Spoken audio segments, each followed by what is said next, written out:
Top 10 Brutal Ways to Gang Insurgency. Admission to a gang is not a free process. Usually, you first need to prove yourself through a ritual. Some early rituals require that you fight beatings, rape, or worse. Number 10. Traditional beatdown, aka being jumped in. Doubtless, the most common way to start a gang is with the classic beatdown, like jumping. This includes the wannabe gangster who fights for a certain amount of time against a certain number of members of this particular group. Wannabe will have to fight as well as fight. Most groups have a different version of the procedure, including the line. Candidates are repeatedly dragged and pushed between two lines of gang members. The possibility should be brought to the end of the line while staying on its feet. If he doesn't, he can try again someday when he has wounds and bruises. But this method can also be fatal. In 2010, a senior Arkansas University man was beaten for 3 minutes as part of a jump into the Bloods gang. He suffered irreparable trauma and died an hour later in hospital. Number 9. Jacked in. To save one's life on the road is to commit auto theft in the hope of becoming a gang member. At gunpoint, pleasing the heights of his face. If successful, he is accepted as a full member. In January 2008, 17-year-old Charles Brown crashed into the back seat of a car parked in New York's Kimshaw Lake. There were already 3 passengers in the back seat. Brown then pointed a gun at the driver, forcing him to leave. Later, police learned that this was an initial attempt by a local core gang. Number 8. Kidnapping.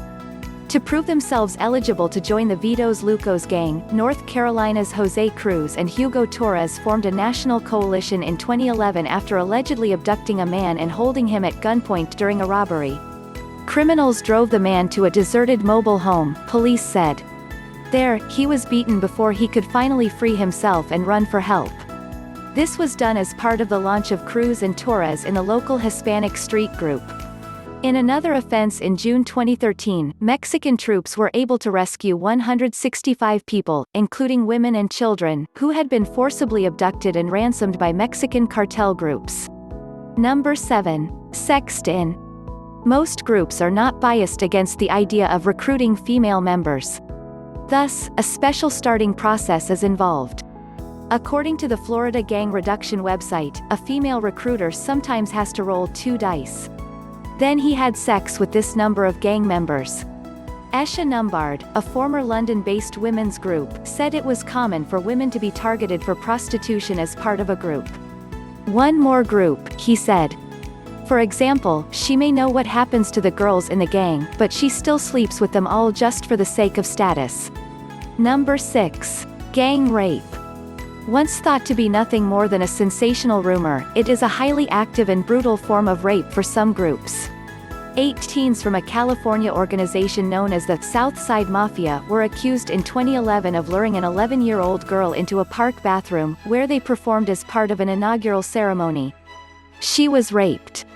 In Albuquerque, New Mexico, gangs tried to invite female shoppers to a party where they would be locked in a room and repeatedly abused by those involved. Given the choice between the traditional jump-in, gang beat-in, or rape of a girl, prospective gang members often choose to be the victim of abuse in Albuquerque. Number 5. Cutting and slashing. In 2008, 3 County Island school children were indicted by police after they initially raised more than a dozen other students in a local MS-13 gang. When some students voluntarily rolled up their sleeves, those who were not pressured against the desk were forcibly cut off.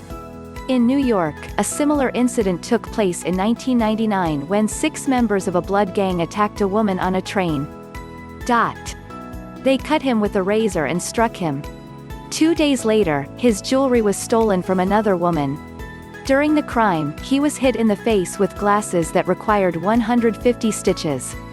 Number 4. Stabbing.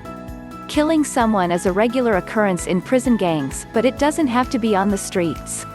After his release from prison, Mark Block of Hesperia, California, saw his friend's brother playing a gang tattoo, which he hadn't earned properly. Pointing out that the man builds his bones properly, Block, a white supremacist, went in search of the target with 21-year-old Kyle Smither and his tattooed brother. While the Spanish man was working in his front yard, the Smither brothers stabbed the man several times and cut his throat. In 2003, a 13-year-old boy stabbed an elderly woman to death. It was also a gang start. Police found the woman's body in her apartment. He had knife wounds to his face and upper body. Number 3. Trial by fire. In December 2011, 10 teenagers from Sweden were charged with arson in a shopping mall by a local gang. The Barga Center gang had imposed a test on Wanab members. They wanted him to burn a dumpster on the fire, which quickly spread to a nearby mall and burned to the ground. But gang arson is not limited to real estate.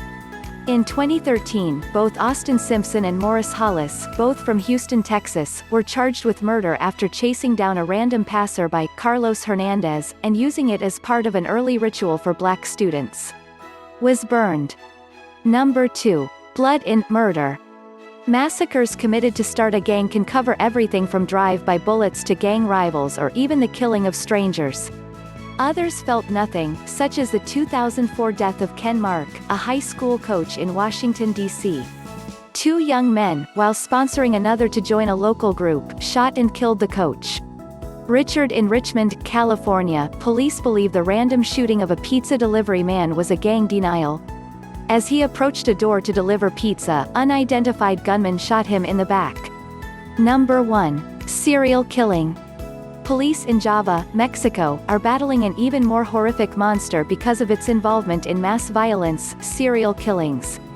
Used as a measure and a way to settle debts in exchange for drug payments, Mexican cartels have led to a staggering number of deaths in the name of gang warfare. Many victims have been found crushing their skulls, which have been erected after being driven by car tires. In October 2013, 20-year-old Pablo Vasquez was arrested in connection with 79 murders, all of which he committed in the name of the cartel.